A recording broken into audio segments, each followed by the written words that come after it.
Welcome to the Butterfly Effect. I'm Chris Horner. Today is stage 6 of the Tour de France. It's the second big time mountain stage here at the 2023 Tour de France. And we got a shorter stage, 145 kilometers, 4 categorized climbs. One's a Cat 3, one's a Category 1, an HC Col de Tourmalet. And then, of course, we have the last and final climb, the Côte Ré Cambasque. Now, this climb, 16 kilometers, is going to start from the finish of today's stage, but it's really the last 5K that are about 7.5% with 10% sections up to the finish line here on today's stage 6. Now, Tourmalet is a monster too, 17 kilometers long, and this climb is over 7%. It is super hard. I have suffered on this climb from both directions depending on which year it went up, but didn't matter to me. The legs still hurt every time I did Tourmalet. Col d'Aspin, the second climb here on today's stage 6 of the Tour de France. It's a monster at 12 kilometers long. The only climb that's easy is the first one because it's a Category 3 and it'll start with about 120 kilometers to go. Now, if you watched yesterday's stage 5 of the Tour de France, oof. Man, that was a big, hard hit there for Tadej Pogačar. And man, did the comments unload on me yesterday, thinking that I should move up Jonas Vingegaard after his dropping of Tadej Pogačar on Col de Mary Blanc yesterday. Guys, that's crazy, man. I'll tell you what, I was watching the GCN commentators. It was Daniel Lloyd. You know I didn't want to name his name, but I have to because it's the butterfly effect, right, Daniel? Well, they went over the top there, and Daniel Lloyd just unloaded on the butterfly effect when he said, it's nice to see Jonas Vingegaard drop Tadej Pogačar and not have it to be related to nutrition or something like that just to blow the doors off of the Slovenian. Daniel Lloyd, let's get real here. Tadej Pogačar is coming from a broken wrist 8 weeks ago. If you think a rider can come into the Tour de France with 6 weeks of recovery from a broken wrist and then 2 weeks of riding to get prepared for the Tour de France, the biggest bike race in the world, it's a tall order. There's nothing really Jonas Vingegaard can do here at the Tour de France that can bump Tadej Pogačar off of the top of my list on the butterfly effect. Can it move him closer? It can move him closer, but it might not even jump him from 4th to 3rd and go over Remco Evenepoel, and he's certainly not going to jump over Primož Roglič because Jumbo-Visma didn't even bring Primož Roglič. Tadej Pogačar is coming in here for his first bike race after LBL, so you know I'm not going to expect him to be 100%. Do I still expect him to be my favorite here to win the Tour de France? Absolutely, because it's the Slovenian Tadej Pogačar, and he's the #1 rider in the world. But would it knock him off that top list on the butterfly effect? Absolutely not, because you cannot ever rate a rider by one event, and you certainly can't rate him by one event when he's coming back from a fractured wrist. It's ridiculous to even think about it, so I won't. But can Jonas Vingegaard bring up, can he add some more onto the hit list here of what he's achieved throughout his career? Absolutely. So if one of the other top 3 riders start to fade somewhere at different races when they're 100% on form, not recovering from a broken wrist, come on, Daniel Lloyd, that's crazy. Tadej Pogačar won race yesterday, Col de Mary Blanc. You can't knock a guy off from the top of the list. So the commenters in there, that's just ridiculous. Now, today's stage, what's going to happen? Jai Hindley, Bora Hansgrohe, he's in the race leader's yellow jersey after a marvelous, huge breakaway of 36 riders yesterday that he was able to keep it all the way to the line and get himself a stage victory at the Tour de France and the race leader's yellow jersey. But can Bora Hansgrohe defend with Jai Hindley here on stage 6? Well, the action starts right away from kilometer 0. You know we all saw it coming. Wout van Aert, the big guy, Jumbo-Visma's the first rider to throw an attack, and he's got Julian Alaphilippe with him. He starts throwing down hard, and the road is stair-stepping up. 15 guys are going to make the front break, and Mathieu van der Poel, the cyclocross champion, he's up there doing big-time pulls with Wout van Aert, Julian Alaphilippe. Then look as the group expands and widens out. Man, we see it's Matteo Trentin in there from UAE Team Members. I don't know exactly what he's doing up there, but he can rotate through a little bit, put some pressure, so Bora Hansgrohe have to make the race a little bit faster.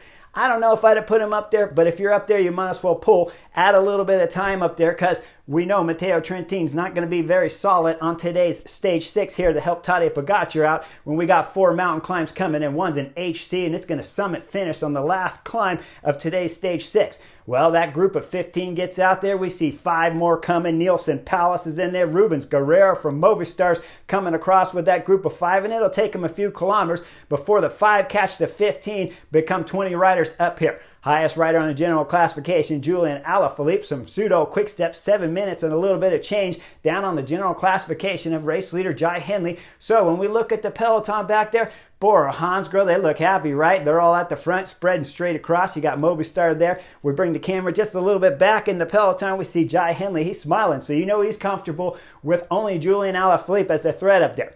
Bora Hansgrohe going to go to work. They're going to keep the gap at about 3 minutes, 3.5 minutes throughout the first part of this stage. Then when we get on the first climb, we look, the chemistry up there with the group of 20, they're all rotating through, still gaining time on the peloton, being led by Bora Hansgrohe. They'll drop off of the first climb. The sprint competition will come up, and Brian Cofidis to take maximum points with Wout van Aert getting second. Now we're going to start the Col de Aspen. This is when things start getting exciting. I hope you guys had 145 kilometers to watch the whole stage so you can follow along with me, because when we get on the Col de Aspen, everything's going to start coming into play. Now, we start seeing behind, with about halfway up Col de Aspen, Christophe Laporte from Jumbo-Visma get on the front. Same time Laporte's getting on the front. Up there in the breakaway, it's Wout van Aert. It's Jumbo-Visma chasing Jumbo-Visma. I'm watching the GCN commentators. They're a little confused. They don't know what's happening. Well, guys, what's happening? Wout van Aert wants to get over all the big climbs so he can be up there when Jumbo-Visma come up to him with their climbers and with their race leader, Jonas Vingegaard. That's what I'm thinking. They're a little confused. Daniel Lloyd, he comes on and he says, no, what they're doing, Col de Tourmalet, we're going to see Jonas Vingegaard launch and attack hard, and he's going to bridge across and go up to Wout van Aert at the top of the Tourmalet with something like 40 kilometers still to go in this race. I'm thinking, nah, there's no way that's going to happen. That is a ridiculous tactic to employ here on today's stage 6. Daniel Lloyd, you got to be a knucklehead. And then I thought about it while sitting on the Chesterfield. This is Jumbo-Visma. Daniel Lloyd might be right here. Jonas Vingegaard might try to do something really big, but think about it. Nah, that's not going to happen. I don't think so. Jumbo-Visma are going to set a hard pace with their climbers. They're going to blow up the field, put a whole lot of pressure on the GC guys so that they have to do some work up the Col de Tourmalet and soften up the legs of all the GC contenders, and then Jonas Vingegaard will launch it. That's what I'm thinking. Well, we go up the Col de Aspen. We start seeing Nielsen Palace taking maximum KOM points there. He also got the first one on the category 3 if I back the film up. Now we start going down the Col de Aspen. Mathieu van der Poel is putting on a show. Guys, some of the breakaway riders got dropped up the Col de Aspen, but there are still about 15 going over the top of the KOM, and Mathieu van der Poel is bombing through the descent. He's got Wout van Aert on his wheel, and he wants to put on a show to remind everyone that he is still in this Tour de France in 2023, and it's not the Jumbo-Visma Wout van Aert show. Mathieu van der Poel's flying through the corner, sprinting out of them. He has blown up the group of 15. 5 are off the back thereabout, and 10 are up front, more or less. Now, all of a sudden, Mathieu van der Poel realizes it's not going to work. He's going to sit up. We'll see the guys from the back come back up to the front. Here we got about 15 guys. Excuse me if I get the numbers wrong. It's confusing. It was changing throughout the stage, left and right. But right now, the group is about together with about 15 riders. And they got about a 3.5 minute, 4 minute gap on the peloton behind. Now we start the big HC climb, Col de Tourmalet up front. Wout van Aert's on the front. Back in the peloton, when they start the Col de Tourmalet, it's Bora Hansgrohe on the front, but they don't have a whole lot of depth in climbing here with Bora Hansgrohe because they come with a sprinters team too, and their sprinter, Jordi Mayus, he's already been dropped. We'll see Marco Haller coming out the back too. But going up the Col de Tourmalet, we're only into it about 6 kilometers proper, and then Julian Alaphilippe throws in attack. He's got James Shaw from EF Education that's following with him. And I'm sitting on the couch. Julian Alaphilippe, man, you are an absolute knucklehead. What are you thinking? Wout van Aert was pulling the group back there. Now you're throwing in an attack? You got dropped yesterday on stage 5. Well, Julian Alaphilippe throws an attack, looks back at James Shaw. James Shaw's like, I'm not going to do anything, man. I got Nielsen Palace. He's trying to go for the KOM points back there. Why would I pull with you? So Julian Alaphilippe turns the gas off. The big man, Wout van Aert, who never turned the gas off, is going full gas. He catches Julian Alaphilippe, and James Saw looks over at him, gives him a little eyeball like, man, what are you thinking, Frenchman? Unless you got form from 2 years ago when you won those double road world championships, which I don't think you have, because I got dropped yesterday with you yesterday on stage 5, so I know you're not going that good. But Wout van Aert's form must have changed, because he is drilling it here up the Col de Tourmalet, and riders are coming out the back left and right from the original group of the breakaway up front. What's happening in the back in the peloton? Well, I told you Bora Hansgrohe are riding, and now Christophe Laporte is time to shine. We're about 8 kilometers in the Col de Tourmalet. The gap was at about 4 minutes. Christophe Laporte starts getting on the front and setting a steady tempo. Once they go under the snow barricades there that keep the snow off the road, this is when we're getting about halfway up Col de Tourmalet. We start seeing a changing of the guard up front for Jumbo-Visma as we start seeing their more classic specialists, Dylan van Baarle and Nathan van Hooijdonk, who's done some work at the front. Now the peloton's starting to thin out a little bit. We're talking about 50, 60, 70 guys left. That's about it. And it's getting hurt up there. Once we see the classic specialists get off the front like Dylan van Baarle, it's time for Wilco Kelderman to go to work. Now, just before Wilco Kelderman went to work, you'd probably say, hey, what happened to Tis Benoot? Tis Benoot was having a bad day and got dropped when the classic guys were still on the front. Well, now Wilco Kelderman's pulling, and we're going to find out if Daniel Lloyd is right or if I'm right or what's going on here, because with Wilco Kelderman at the front, he is drilling it. We're starting to see top general classifications favorites go out the back, because that's Michael Woods, Israel, Premier Tech, that's falling off the back. We see Wilco Kelderman, he's drilling it, blows the field up. Guys, there's nobody left. It's Wilco Kelderman, Sepp Kuss, it's Tadej Pogačar, Jonas Vingegaard, and then we see the race leader's yellow jersey, Jai Hindley. Jai, man, what are you doing? Unless you know for sure you got some good legs at this moment, just back off. Go back there where the group behind and work in numbers to try to bring back the favorites up here, Tadej Pogačar and Jonas Vingegaard, when you're going down the descent, because you know Tadej Pogačar is not going to pull with Jonas. Now, strategically, what's happening? I think this is a knucklehead move. If you wanted to ride hard with your classic specialist, if you wanted to put Wilco Kelderman on the front for a very short time before you get to the top of the Col de Tourmalet and have Wout van Aert waiting up there, that's a good plan. Then you go into the last and final mountain climb here of stage 6 with a fresh Wilco Kelderman, a fresh Sepp Kuss, and of course Jonas Vingegaard. We know he's fresh because he dropped everybody on yesterday's stage 5, but we're on stage 6 here and they're using a whole new tactic. Now Wilco Kelderman, like I said, blown everyone off the doors. Jai Hindley came off the back of Tadej Pogačar's wheel, couldn't hold the pace, but the Slovenian is locked onto Jonas Vingegaard's wheel. Just as Wilco Kelderman pulls off, it's time for the American, the Flying Eagle, Sepp Kuss. Kuss is flying hard. He's blown it up. But guess what? Jonas Vingegaard and Tadej Pogačar are locked on the wheel. Once Sepp Kuss pulls off, it's time there for Jonas Vingegaard to start attacking. Guys, wait, no way. Is Daniel Lloyd right? Did he get the tactics right here on stage 6? He got the tactics right for Jumbo-Visma, but he definitely did not get the tactics right, because this is a knucklehead move. What's happening now? Jonas Vingegaard's throwing in attack. Tadej Pogačar's locked on his wheel. The Slovenian looks like he's got a little bit better form than yesterday's stage 5, but how good, we don't know. All I know right now, when I see Jonas Vingegaard in front of Tadej Pogačar and Pogačar sitting like a bomb back there, looking like he could just light things up at any time and explode this race, well, Tadej Pogačar with him sitting there and Jonas Vingegaard in front, it looks like the opposite of last year's stage 11 while going up the Galibier when it was Tadej Pogačar in the front pulling Jonas. Well, Jonas didn't learn anything from last year's 2022 stage 11 Tour de France, because now he's on the front trying to get rid of Tadej Pogačar so he can bridge up there to Wout van Aert. Now let's go up to the front group, because Wout van Aert has exploded. We saw Julian Alaphilippe, the Frenchman, come off the back suffering, gritting his teeth as he was trying to hold on to Wout van Aert's group, but had no luck. Wout van Aert's just destroyed the group. He's got it down to Kwiatkowski, James Shaw, Tobias Johannesson from UNO-X is there, Palace is there, and Rubens Guerrero is still there. Now, Palace is going to be the next rider that starts suffering before we get to the top of the Col de Tourmalet, as the EF Education rider starting to come off the back. No problem, because he's got some GC battles behind that can bridge up. With the speed of Jonas Vingegaard back there, they've reduced that 4.5 minute deficit at the beginning of the Tourmalet as they're coming up to the top. It's only about 30 seconds. Going over the top of the KOM in the front group there of the breakaway favorites. Rubens Guerrero lights it up to try to win maximum points and almost takes out Tobias Johannesson, who looks left, almost got crashed looking over at Rubens Guerrero like, what is the problem? Then he just sits down, accelerating, and takes maximum points here. Col de Tourmalet with Rubens Guerrero getting second place.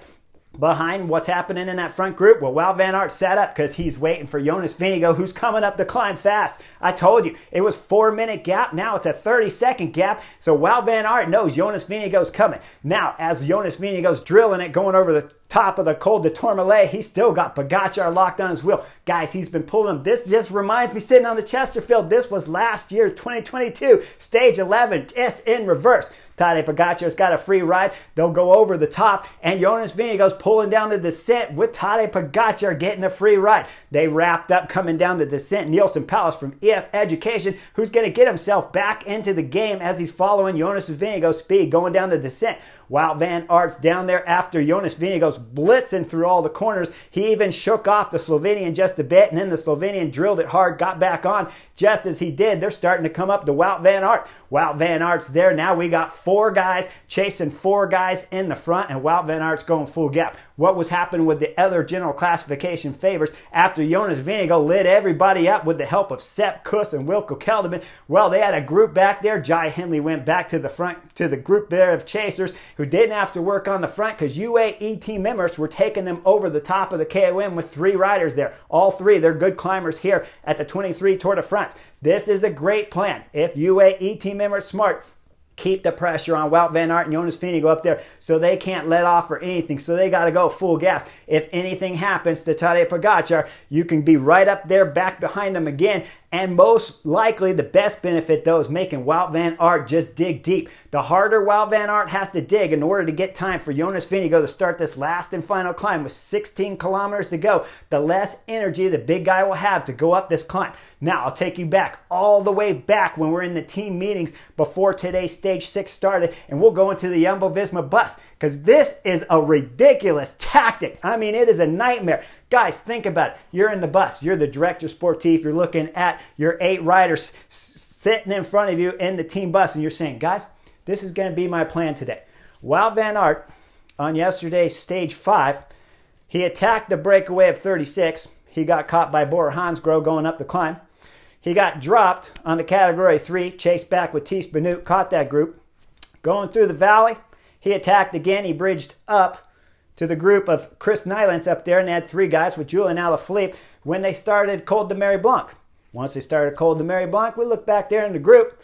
It's Ineos back there chasing Omar Fraley, and it's AG2R, and those riders brought back Wout van Aert. All right, that was yesterday. Now let's get back into the bus. Wout van Aert, when we're doing the discussion here about the team tactics, I want you to light this race up from kilometer 0. I want you to go over the first category 3. I want you to go over the Col de Aspen, pull in the group of 19 riders sitting on your wheel. I want you to go up over the Col de Telegraph, drill everybody, drop it into nothing left at the Col de Telegraph, basically but 4 riders with you. Then I want you to wait for Jonas Vingegaard. Now your job still is not done well.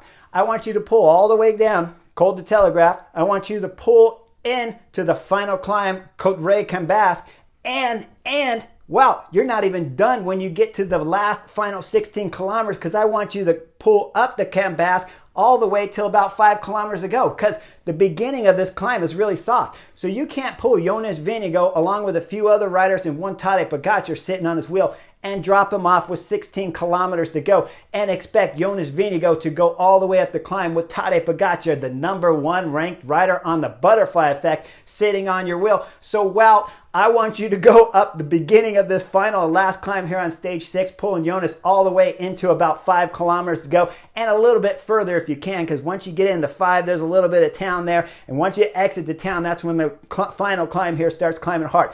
That is a miracle tall order to ask. When we saw Wout van Aert get caught not once, get dropped once, but get caught twice on yesterday's stage 5, and now today in stage 6, you want him to do this magical work? Well, somehow the big guy is, and that's why he's #5 on the butterfly effect, and he's not even a GC rider, because Wout van Aert is a special human being. And as he's pulling there with Jonas Vingegaard on his wheel, Tadej Pogačar and Palace, he's going to catch the 4 riders in front. As they start coming down off of Col de Tourmalet proper, it becomes 8 riders. Nobody's going to help Wout van Aert, of course, because Jonas Vingegaard is a big-time threat to win the general classification.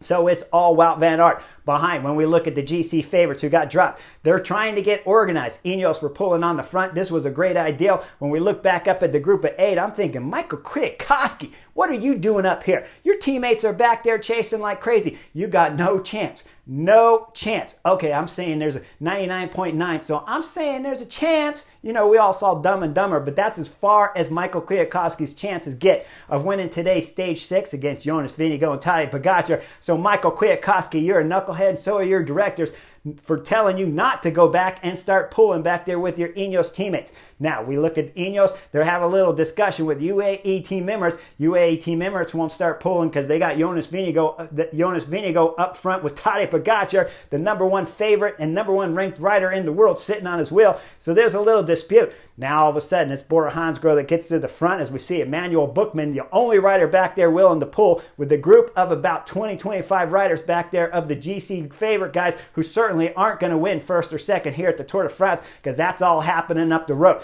Now, we get into 16 kilometers to go. Wout van Aert's on the front. Still, guys, he's been on the front since kilometer 0. How can you make this happen? In the team meeting, it's impossible. There's no way I would expect Wout van Aert to still be on the front after yesterday's Stage 5, but he is. He's putting on a show. Nielsen Palace is hanging off the back. He is suffering big time here. Already got dropped on the Col de Tourmalet, came back with Tadej Pogačar and Jonas Vingegaard, but now he's suffering. He'll fight to get back on, and he will, and that group will still stay together. But once we get into the town there, the last town before we exit out and start the climbing proper, once we do, Wout van Aert's on the front. He's throwing in a big time effort. You see him get on the radio. Then he does his last big acceleration, and it's time for Jonas Vingegaard to go to work. We're just under 5 kilometers, 4.8 if my memory serves me right. Jonas Vingegaard throws in acceleration. Everybody's blowing up. They're all coming out the back. Kwiatkowski's doing everything he can for Team Ineos to try to salvage today's Stage 6 because he didn't drop back to help his GC favorite back there, Carlos Rodriguez. He fights. He comes right back onto the wheel of Tadej Pogačar. Jonas Vingegaard's looking back at the Slovenian. The Slovenian's not going to take a pull, of course. Jonas Vingegaard at this point in time, he's in big time trouble. Guys, just like Stage 11 of last year's Tour de France, when we're talking about going up the Galibier, Tadej Pogačar was pulling then. Well, now Jonas Vingegaard pulled over the Col de Tourmalet down the descent. Now we got 4.6 kilometers to go, just thereabouts, and Jonas Vingegaard's on the front with the Slovenian sitting on his wheel today. Now, what did I tell you guys about last year's Tour de France Stage 11? Tactical nightmare. This could be a tactical nightmare, or Jonas Vingegaard has to be incredibly intelligent.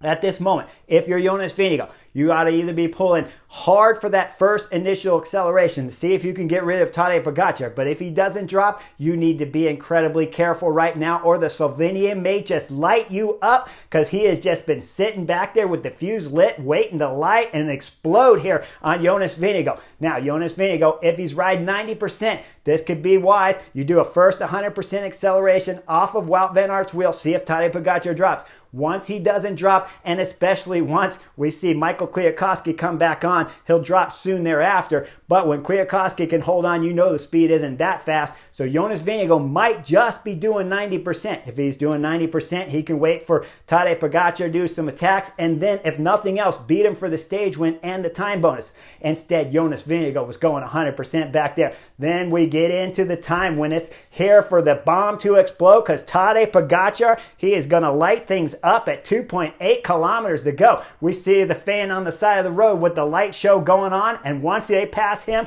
Tadej Pogačar explodes on Jonas Vingegaard to go solo up the road. Jonas Vingegaard got out of the saddle quickly but can't stay out, so he sits back down. Look at the gap. It quickly grows out to about 8 seconds. We get into about 1.5 kilometers. It's stretching out to about 20 seconds. 1K to go. It's still at about 22 seconds to Jonas Vingegaard. 500 meters to go. Tadej Pogačar, we know he's going to win today's stage, but how much time is he going to gain on Jonas Vingegaard? We see 50 meters to go. Tadej Pogačar's out of the saddle. He's got to sit back down, throw his bike. Then he celebrates coming across the line for just about a second because the Slovenian is exhausted. Raises his hands and then does a bow for the cameras here as he wins today's stage 6 of the Tour de France. Gains 24 seconds on Jonas Vingegaard, who comes across the line barely able to hold his bike up, drool coming out of his mouth all over the place as he's almost hitting the barricades there on the right side. Luckily, they have a spotter there to grab him and help push him. Tadej Pogačar was just about as exhausted, not quite as much because the Slovenian looked a little bit better, but he's pouring water on his head, drinking some water, and celebrating a huge victory for UAE team members to take another stage win here at the Tour de France for Stage 6. Now, Jonas Vingegaard crossing the line second on the stage. He'll get the race leader's yellow jersey here at the Tour de France, but he lost precious time to Tadej Pogačar, who's down only 25 seconds down on the general classification. We look at third on the stage, Tobias Johannesson. Tobias Johannesson from Uno X had a solid ride here today on Stage 6 to follow Wout van Aert all the way into the final climb and do damage control up the final climb to get third and round out the podium. The general classification favorites, Carlos Rodriguez, was drilling it back there to try to get some gains here in the general classification. He'll finish on Jai Hindley's wheel, about 6th and 7th if I remember correctly. And you got Simon Yates there from Jaco Alula. Now, fantastic day. Guys, you got to go watch the whole 145 kilometers. I did not do it justice. It was knuckleheadism all over the place. And if you look at it, just a little bit look at it, it's identical to what we saw on last year's Stage 11 of the Tour de France. Only this time, Jonas Vingegaard was making the big-time mistake. When we look at the GCN commenters, Daniel Lloyd, who talked about yesterday, well, I'm just glad it's not about nutrition. Now we know who the best guy is, more or less, is what he's saying. Making some comments about the butterfly effect because he watches the channel, but then, of course, won't talk about my channel on a show. And if you're not going to talk about me, I certainly will talk about you. When it comes to Tadej Pogačar, #1 ranked rider in the world, it does not matter how this year's Tour de France turns out. When you arrive in here with a broken wrist and with 2 weeks of recovery time, the Slovenian is the best ranked rider in the world. The rider from Denmark, Jonas Vingegaard, #4. If you can win the Tour de France, which would not surprise me because Jonas Vingegaard is on marvelous form, so it's possible. But if you win the Tour de France, you'll move up a little bit, but you still can't jump over Remco. You still can't jump over your teammate Primož Roglič, and nobody's jumping over the Slovenian Tadej Pogačar off of the results here at the Tour de France after this spectacular Stage 6 victory here for the UAE Team Emirates rider. Now, one interview I want to give that came up there, Sepp Kuss gave an interview. He said, yes, it was the team plan to do it. He said, yes, once he saw Wout van Aert was going to get over the Tourmalet, he wanted to try to light it up. He said, sometimes that's the way it goes. Well, it was a knucklehead tactic. There's no doubt about that. The further you can get into a stage, the better your chances are of dropping a rider, certainly a rider quality of Tadej Pogačar. And I understand Jumbo-Visma thought, well, Tadej's hurting on yesterday's Stage 5, so we got to go in all guns blazing. But you don't do it on the Col de Tourmalet with so many kilometers left. And with Jonas Vingegaard in the front of Tadej Pogačar, just like Stage 11, right?